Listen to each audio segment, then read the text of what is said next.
Senatus Universitatis Domini Claustrales considite atque operite capita.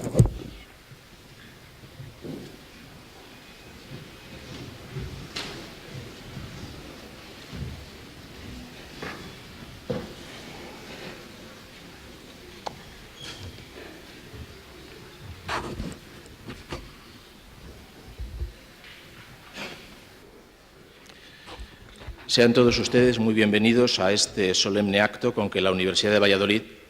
desea reconocer los méritos egregios de don José Ángel Sánchez Asiaín con el doctorado honoris causa.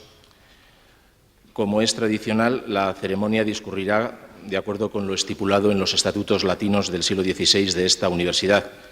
Respecto de la información que figura en la invitación que ustedes recibieron, tengo que significarles que lamentamos no tener entre nosotros al director titular del coro, el señor Martín González,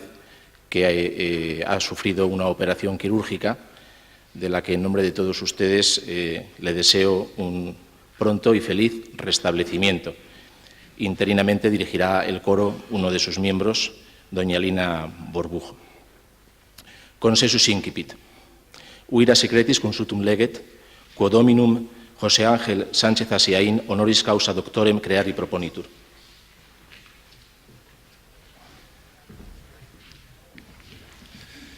Acuerdo de la Junta de Gobierno otorgando la condición de doctor honoris causa de esta universidad. La Junta de Gobierno de esta universidad, en sesión celebrada el día 25 de mayo de 2000, a propuesta de la Facultad de Ciencias Económicas y Empresariales, acordó nombrar doctor honoris causa al excelentísimo señor don José Ángel Sánchez Asiaín, y para que conste y a los efectos oportunos, extiendo la presente visada por el magnífico y excelentísimo señor rector y sellada con el de esta universidad en Valladolid a 18 de mayo de 2001.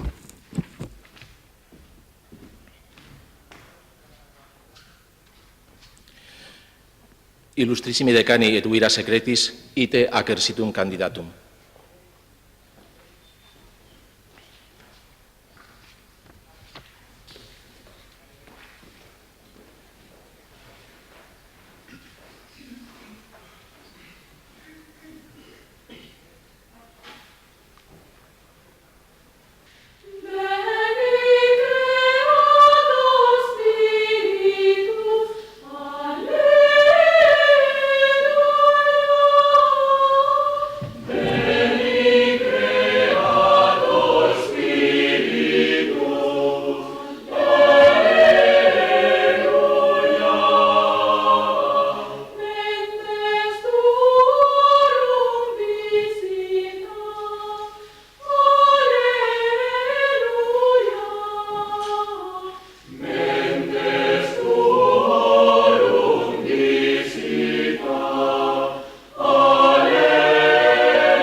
Uniedat urdicendi patrono doctori Zenón Jiménez Ridruejo.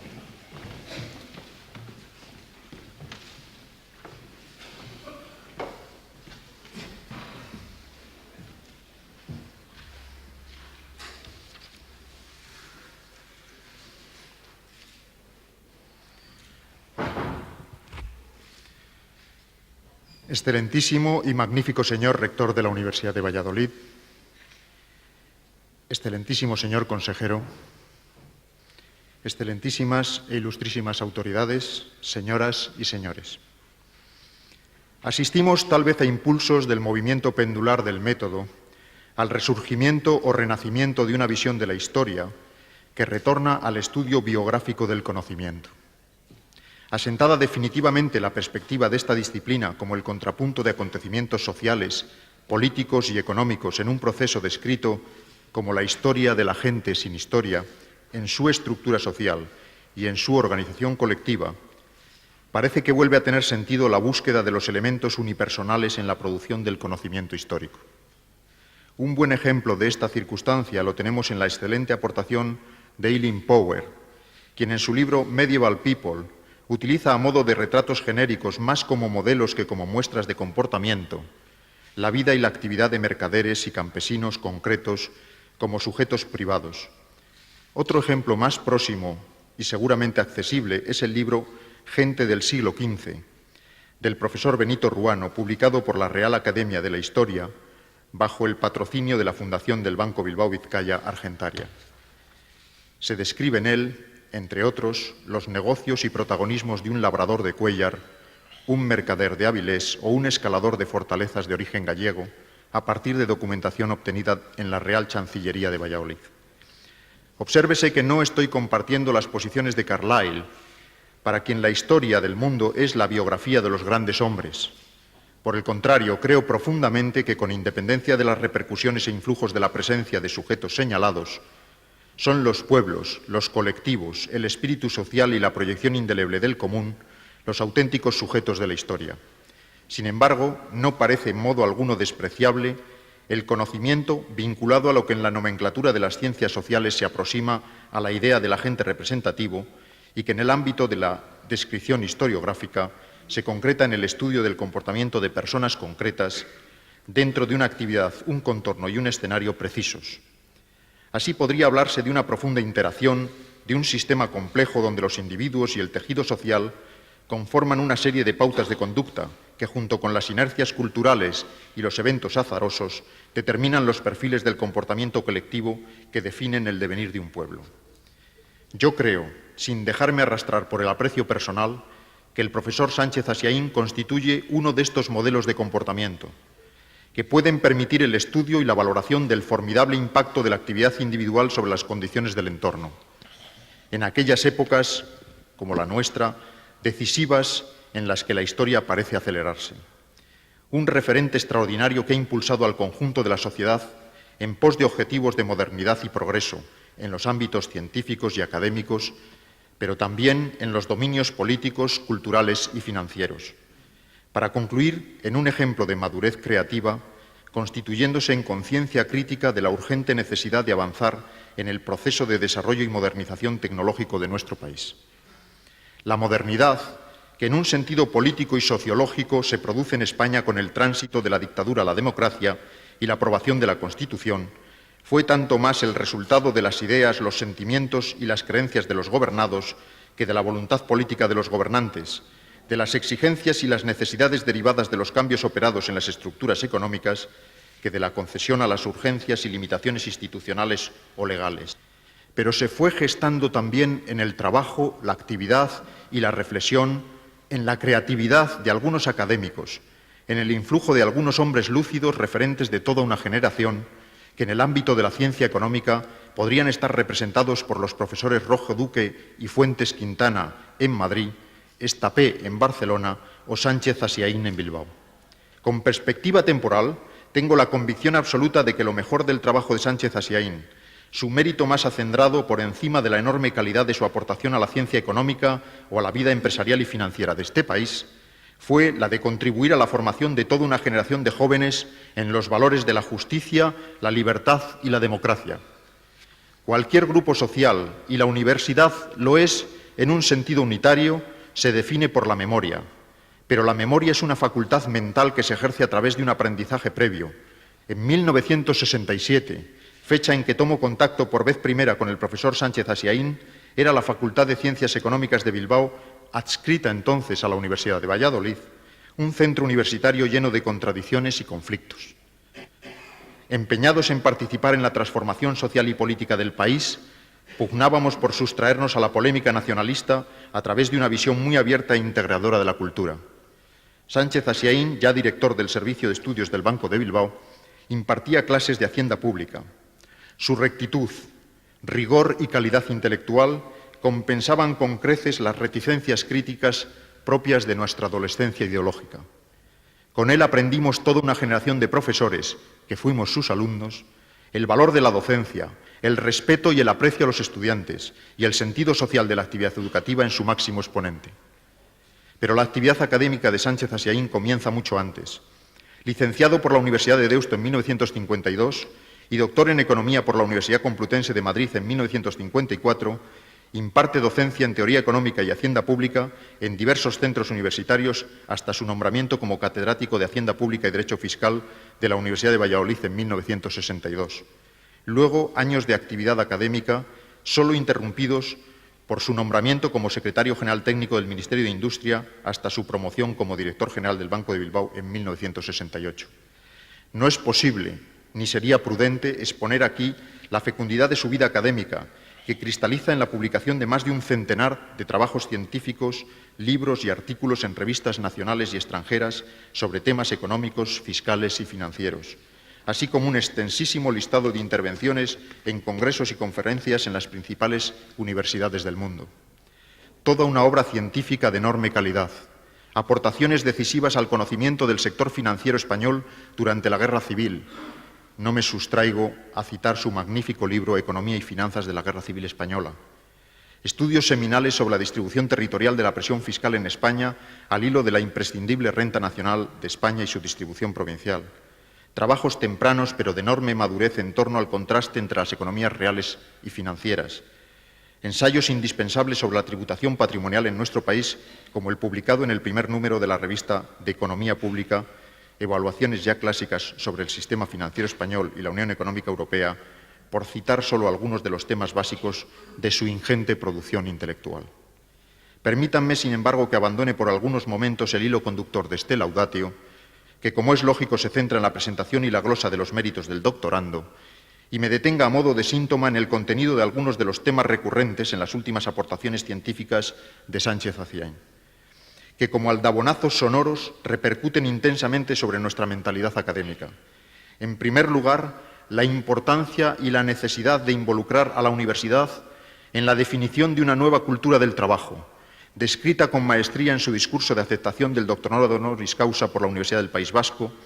y, en segundo término, el papel relevante que le corresponde a esta institución en la definición de una respuesta comprometida frente al reto de la innovación en las sociedades modernas, idea central de una ponencia que, bajo el título El Sistema Español de Innovación, fue presentada en la Real Academia de Ciencias Morales y Políticas el año pasado. Creo que ambas cuestiones, sin duda estrechamente interrelacionadas, forman parte sustancial del entramado intelectual y de la intención profunda de la literatura reciente más relevante de nuestro doctorando. Sus méritos como académico no se agotan en la actividad docente investigadora. En una sociedad que ha cometido el error histórico de sustituir la tarea intelectual por razones poco comprensibles, la experiencia por la novedad o, si se prefiere, la madurez por la moda, Sánchez Asiaín proporciona un hermoso contraejemplo de eficiencia y capacidad creadora. Sorprende y abruma la calidad de sus publicaciones en el ámbito de las academias, porque el doctorando es académico de la Real Academia de Ciencias Morales y Políticas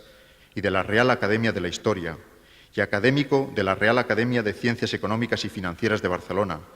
miembro y presidente de la sección española de la Academia Scientiarum et Artium Europea de Salzburgo, así como Fellow de la World Academy of Arts and Science de Estados Unidos. Y perdonen que les abrume, miembro de numerosos patronatos y fundaciones, entre los que destaca el Instituto de Estudios Financieros, del que fue consejero director, y de la Fundación del BBVA, y de la Fundación Cotec para la Innovación Tecnológica, y del Colegio Libre de Méritos, instituciones de las que ha sido fundador y es presidente en la actualidad. Y finalizo este laudatio. En mis limitaciones, no sé si he sido capaz de transmitirles a ustedes nuestra percepción en torno a la capacidad intelectual, el espíritu de innovación y progreso, la preocupación social y la condición ética del profesor Sánchez Asiaín. Y por si mis palabras no han sido las adecuadas, me sumo a las suyas, porque estoy convencido, señala, de que en el fondo de todo riguroso proyecto científico, técnico o profesional late un impulso ético que constituye la fuente vital de nuestro esfuerzo por comprender el mundo y configurarlo de formas siempre nuevas, Al final, es el temple moral de las personas y las corporaciones y su proyección en la esfera social y política, lo que constituye el motor de esa permanente inquietud por mejorar las condiciones de vida de nuestros contemporáneos y encaminar el curso de los acontecimientos históricos hacia mayores horizontes de libertad y justicia. Muchas gracias.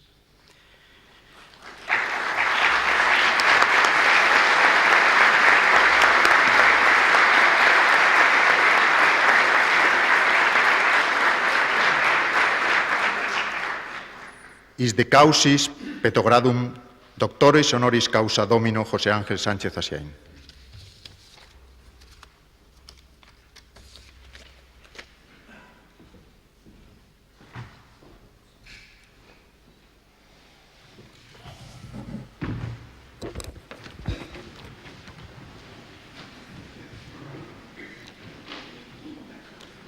Nunc clarissimo viro José Ángel Sánchez Asiaín, huius universitatis honoris causa doctoris lauream concedamus.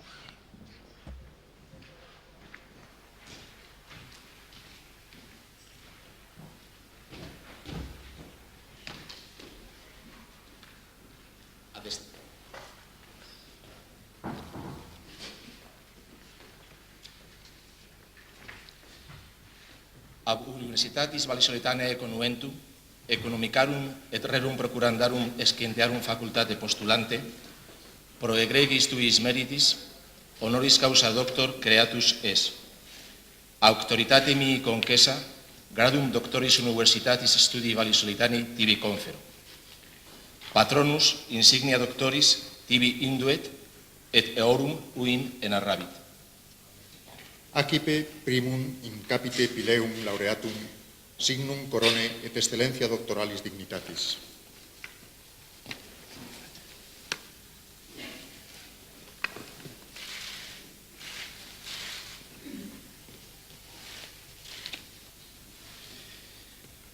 Accipe deinde annulum aureum symbolum tue desponsationis et dilectiones et perpetue conjunctionis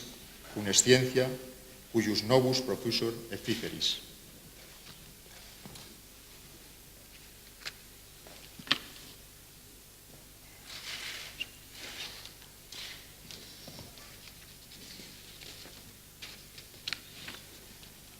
Sede etiam ut novus doctor in hoc trono, cui tibi signus sit autoritatis qua securus in cathedris publicere docere debeas.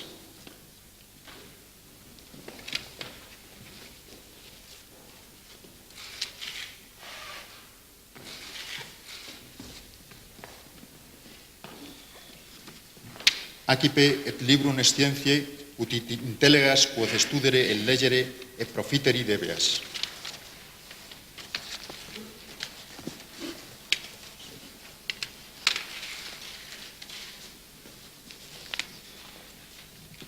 Accipe denique albas manicas cuibus mundices manibus servanda significetur,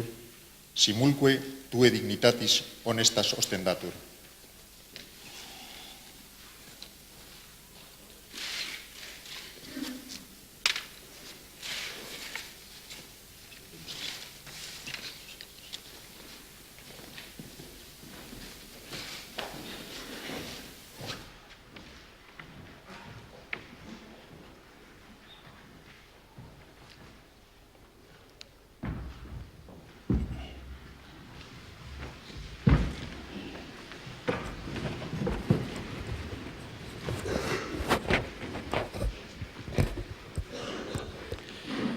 Venidatur loquendi domino José Ángel Sánchez Asiaín, ut orationem faciat uius claustri neundi gratia.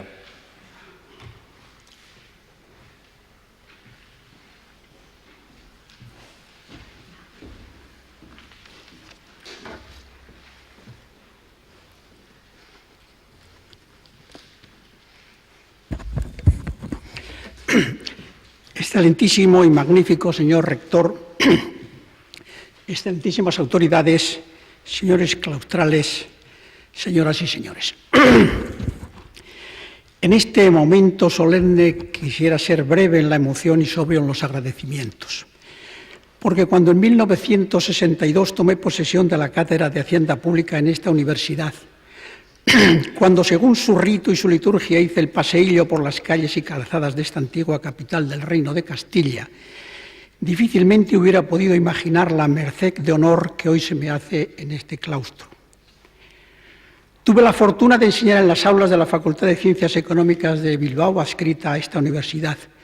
y aprovechando los frecuentes desplazamientos a Valladolid con ocasión de mi oficio, visité sus palacios, sus museos, y me sentí a gusto paseando por su Plaza Mayor, camino de San Pablo. He vuelto después, en menesteres financieros y otros, a disfrutar de vez en cuando de mis recuerdos, a evocar las pequeñas y grandes satisfacciones que mi vocación primera a la docencia me ofreció en este recinto. Y hoy vuelvo de nuevo para agradeceros el privilegio de una investidura en la que el mayor honor, sin duda, es el de vuestra generosidad. Al elegir el tema de la lección que la tradición académica me obliga a impartir para mí en esta singular ocasión, y después de las comprensibles dudas y reflexiones, me he atrevido, quizá imprudentemente, a orientar mi intervención hacia aquellos fenómenos y horizontes que en los últimos 20 años definen la evolución y la transformación económica de la sociedad de nuestros días. Una sociedad que está siendo inducida a desarrollar su actividad dentro de un nuevo paradigma que parece casi obligado a llamar tecnológico. Desde esta plataforma, precisamente, quiero presentar hoy unas reflexiones muy personales sobre lo que se viene llamando nueva economía o economía digital. Y desde las diferentes perspectivas de análisis que se me ofrecían, he optado por la más cercana a mis conocimientos y experiencias, por aquella que conforma el punto de vista empresarial. Ahora bien, la contemplación de un fenómeno de esta naturaleza desde la óptica empresarial implica partir de una precisa conceptualización de la figura del empresario. Sigo para ello a Schumpeter, quien atribuyó al empresario un singular papel en el crecimiento de la economía y no solo en función de su habilidad para conjugar capital, trabajo y técnica y obtener el máximo beneficio, sino también como principal protagonista y responsable de los procesos de cambio e innovación, del desarrollo de nuevos productos y de nuevas técnicas de producción. Pero ahora resulta que el empresario de nuestros días se está enfrentando a un nuevo reto, un reto originado por la implantación de los nuevos sistemas de comunicación e información, un reto que abre un mundo donde al empresario ya no le basta saber competir frente a sus rivales, porque tiene también que aprender a competir junto a ellos en un proceso multidisciplinar en el que los intereses particulares se entrecruzan, se alían y se concretan simultáneamente en diversas áreas. Un proceso que permite trasladar muchos riesgos, pero también acumularlos excesivamente. Ello constituye sin duda una aventura apasionante, pero también una aventura preocupante, en un mundo que pretende eliminar el espacio en la conquista de los mercados en beneficio exclusivo del tiempo, en un mundo en el que los equilibrios empresariales intentan apoyarse cada día más en la anticipación que en la previsión, forzando al empresario a anticiparse incluso a su propia anticipación, es decir, a descontar el descuento del tiempo. Pues bien, la irrupción de esa economía digital en la cara de este apasionante mundo va a ser el objeto de la primera parte de mi exposición. Un mundo que también tiene su cara oculta, o si se quiere, su cruz, que intentaré describir al final como complemento a estas primeras reflexiones. En diciembre de 1996, la revista Business Week incluía en su primera un gran titular: El triunfo de la nueva economía, anunciando que ésta se sustentaba sobre los mercados globales y sobre la revolución electrónica. Un año después, otra revista americana de sugestivo título, Wired, precisaba un poco más el concepto, explicando que la nueva economía era en realidad una economía global, en la que tanto el tráfico de objetos inmateriales como la información y la propiedad intelectual serían los primeros protagonistas, y en la que todos los agentes económicos, decía, deberían aparecer permanentemente interconectados. A partir de esta fecha, todos los medios de comunicación americanos iniciaron un gran movimiento en esta línea, y en 1999 la Harvard Business Review, en un entusiasta artículo titulado «La nueva economía es más potente de lo que uno puede imaginarse», daba carta de naturaleza a esta institución e insistía sobre el predominante papel del empresario en la economía, pero resaltando especialmente el impacto de las tecnologías de vanguardia como Internet en el control de factores tan críticos para la sociedad y para los economistas como la inflación y la productividad. Ya para entonces, el Ministerio de Comercio de los Estados Unidos se había convencido de ese descubrimiento que no tardaría en propagarse al resto del mundo como una pócima mágica conocida desde entonces como economía digital o nueva economía. Y una vez más, la obsesión casi paranoica de nuestras sociedades por lo nuevo ayudó a vender de nuevo un viejo producto. No dispongo de tiempo para analizar en detalle la situación actual a este respecto, pero ya está claro, y ahora lo veremos, que cuando hablamos de nueva economía, lo que estamos haciendo es referirnos conjuntamente y sin explicitarlo demasiado a dos grandes tendencias que a partir de la Segunda Guerra Mundial han venido abriéndose camino y convergiendo finalmente en un nuevo proceso de gestión de la economía. La primera de esas tendencias es la globalización económica. Una globalización que se materializa en el predominio de las llamadas fuerzas de mercado, en un comercio cada vez más libre y sin fronteras, reorientado por un proceso de desregulación. Y digo reorientado porque desde aquella histórica reunión de julio del 44 de Bretton Woods, en la que Keynes y sus teorías intervencionistas desempeñaron un papel tan predominante, hemos llegado prácticamente a una nueva lectura de la riqueza de las naciones, donde esta vez la mano invisible parece tener tendones electrónicos. Un camino este de vuelta que se inició a finales de 1960 y que durante toda la década siguiente siguió pasando desapercibido en medio de un deterioro general de la economía mundial, deterioro que vino a incrementarse con la actitud de la OPEP en 1973, lo que hizo que un año después, en 1974, la Asamblea General de las Naciones Unidas se decidiera a impulsar como una necesidad imperiosa la idea de un nuevo orden económico internacional. Y primero con ciertas dificultades, y luego espectacularmente, sobre todo después de la caída del muro de Berlín, la teoría neoliberal, instrumentada desde la tesorería de los Estados Unidos, apareció como protagonista fundamental de ese nuevo orden económico internacional. Una teoría que ha logrado instalarse rápidamente no solo en los países altamente industrializados, sino en los propios países excomunistas, en la América Latina y en Asia, lo que implica un muy privilegiado papel del comercio y de las inversiones dentro de lo que frecuentemente se denomina hoy el consenso de Washington, no sin cierta ironía, en la medida en que solo Washington decidió qué es lo que convenía a todo el mundo. La segunda tendencia es el resultado de la revolución en las nuevas tecnologías de la información y la comunicación, porque utilizando satélites, ordenadores personales, teléfonos móviles y otros artilugios, la información digitalizada textual, de imágenes y de sonido de los millones de bancos de datos del todo el mundo puede hoy ser tratada y conmutada de forma interactiva y en tiempo real desde cualquier lugar del planeta y por cualquier persona que tenga acceso a una línea telefónica. De tal manera que Internet e email conforman hoy el verdadero sistema nervioso de nuestra sociedad. Determinar hasta dónde puede llegar este proceso es realmente imposible, porque predecir el futuro y los límites de esta o cualquier otra revolución tecnológica es más un trabajo de profetas que de científicos, aunque sí hay que reconocer que supone un apasionante reto que no puede sino generar expectativas empresariales muy optimistas sobre la ampliación futura de los límites de crecimiento económico. Por el momento, por lo menos, la emergencia de estas tecnologías ya se ha materializado en unas enormes inversiones. Pensemos que a finales del 69 solo 4 ordenadores funcionaban en la red. 10 años después eran ya 188. Otros 10 años después, en 1989, en un salto realmente espectacular, 150.000 ordenadores se comunicaban ya con bastante agilidad Y en este momento, con ello, esta gran tela de araña mundial inauguraba a comienzos de los 90 una nueva época en la que ya era irresistible la tentación de utilizar esta herramienta con fines comerciales y publicitarios. A partir de este momento,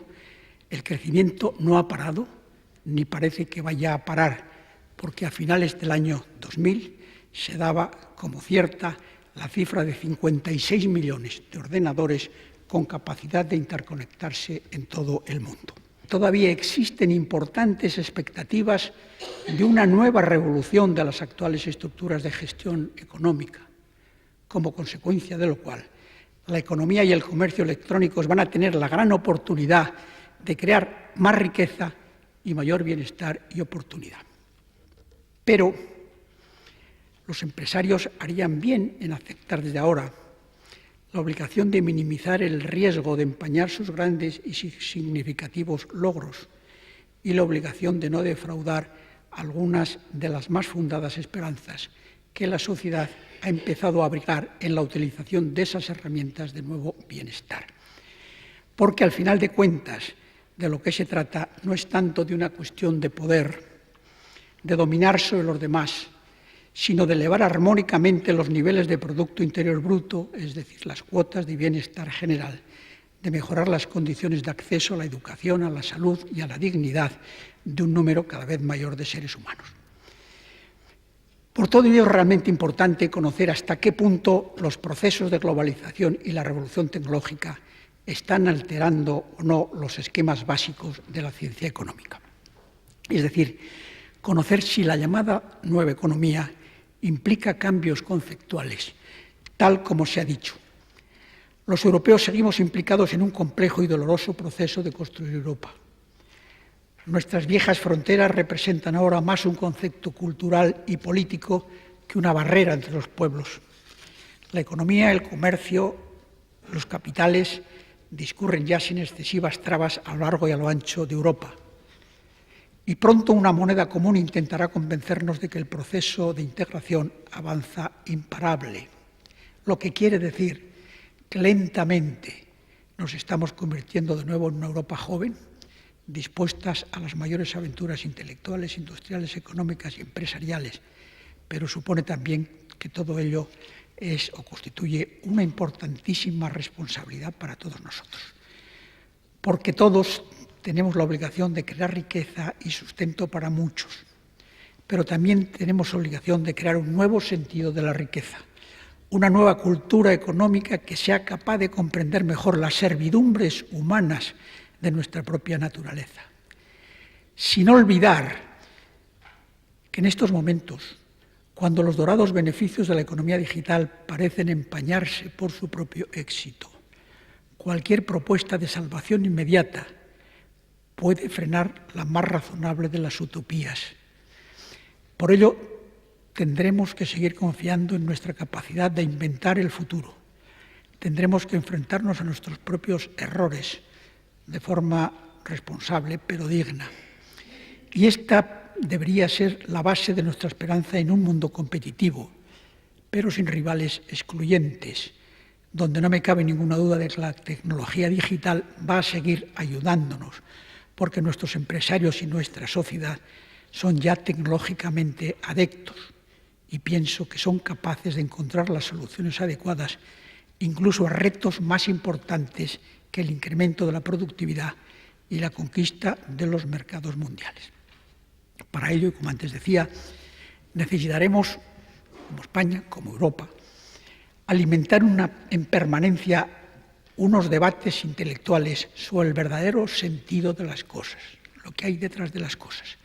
Un debate sobre los límites e intenciones reales del proceso de globalización. Un debate sobre los condicionantes que justifican esos procesos de competitividad a ultranza. Y un debate sobre el sentido de esforzarse en ejercitar en tanto como europeos nuestras genuinas voluntades culturales como referente y como alternativa de diversidad en un mundo en estos momentos de claro diseño monopolar. Aunque pienso que mucho más importante que todo ello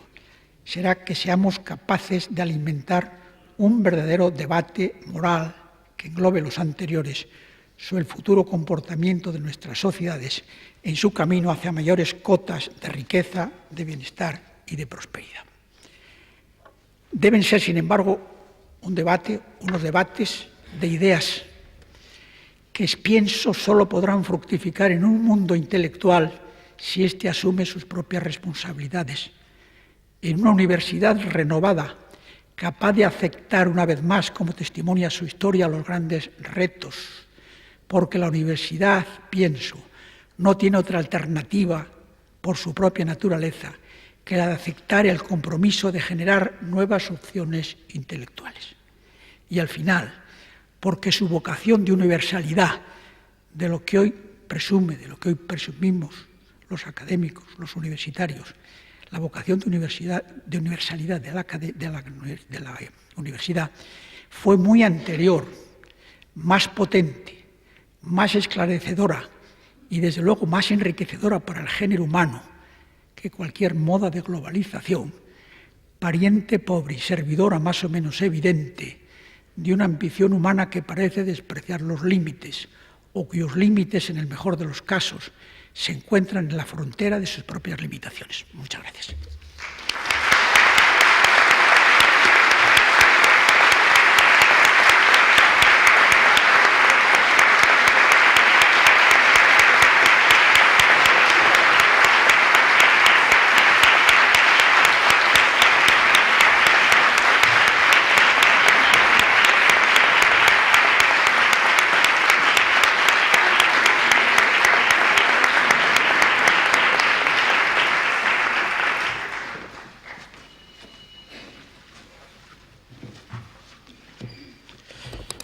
Nunc veni et iusurandum praesta, quod a te in nomine universitatis accipiam.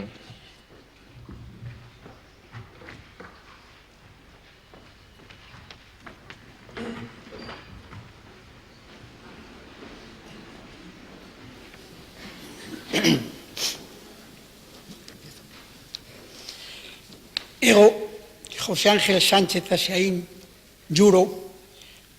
honoren, reverenciam, cómoda, libertatem et preeminentias uius alme universitatis, providibus quad vita mii comes fuerit, procurare ac defendere. Idem que juro, curari quovis modo publice vel occulte, honorem et utilitatem dicte universitatis, e iusdem doctorum, magistrorumque, presentiam, absentiam et futurorum. Ubique sive in ac universitati, sive quacunque alio loco permansero, en quacuque ecceam dignitate et preeminentia positus. E a omnia et singula omni studios et vigilantia ad implebo, requisitusque, favorem, auxilium, patrocinium, consilium, supradictis, omnibus viribus impendant. Si ita feceris a Deo praemium reportes, secusuero aviso flagiteris. Egregi vir domine José Ángel Sánchez Asiaín, te admito et incorporo in collegium doctorum academiae vallisoletanae, cum omnibus honoribus et privileguis quibus caeteri doctores uius studi fruuntur, atque signo pacis amorisquim, quibus escuentia emunere funge debeas, accipe nunc fraternum amplexum, quem rogo ut caeteris doctoribus praesentibus ius claustrides.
Excelentísimo señor vicepresidente de la Junta de Castilla y León,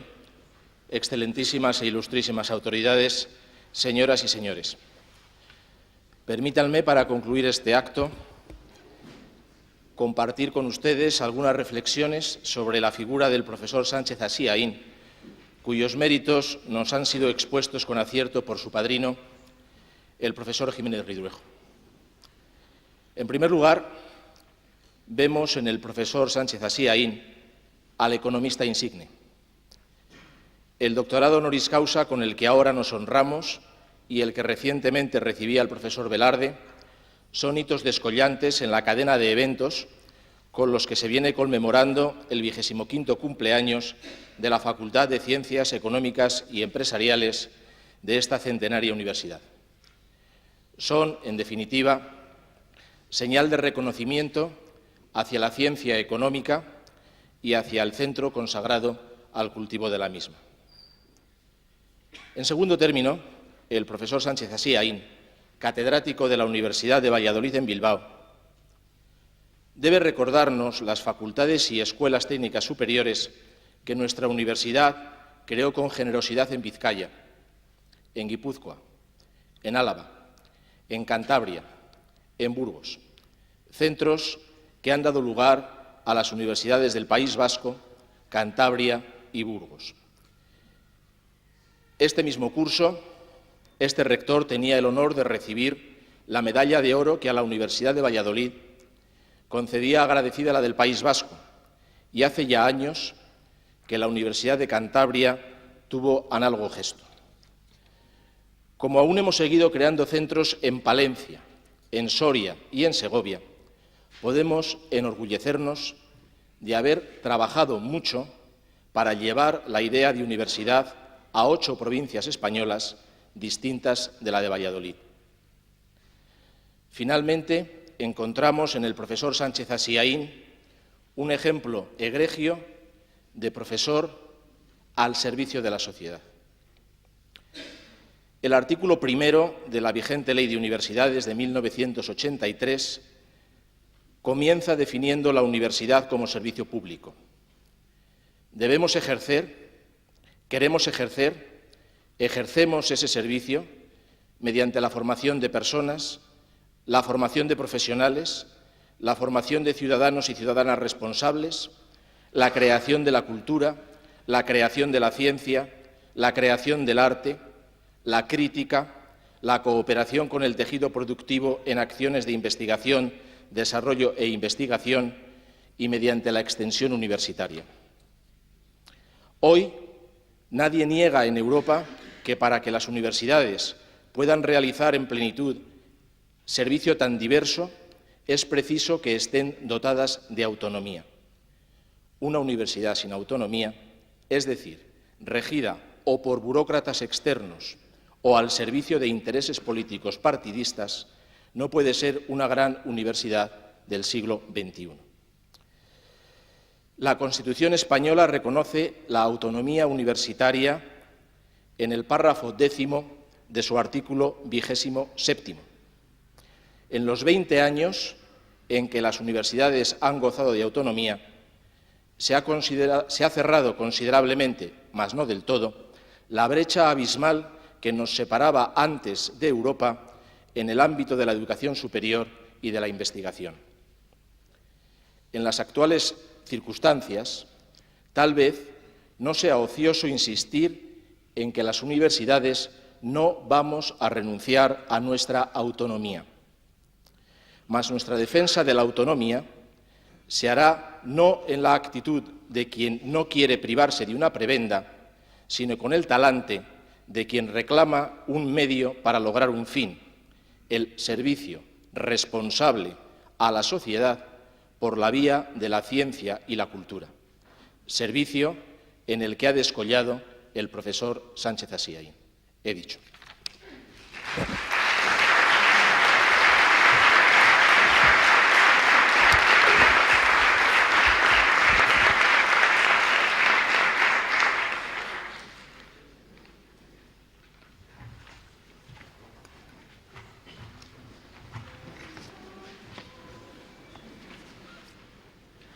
Go there!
Ruego al público asistente que cuando termine el acto permanezcan en sus lugares hasta que salga al claustro universitario las autoridades y la mesa presidencial. Muchas gracias.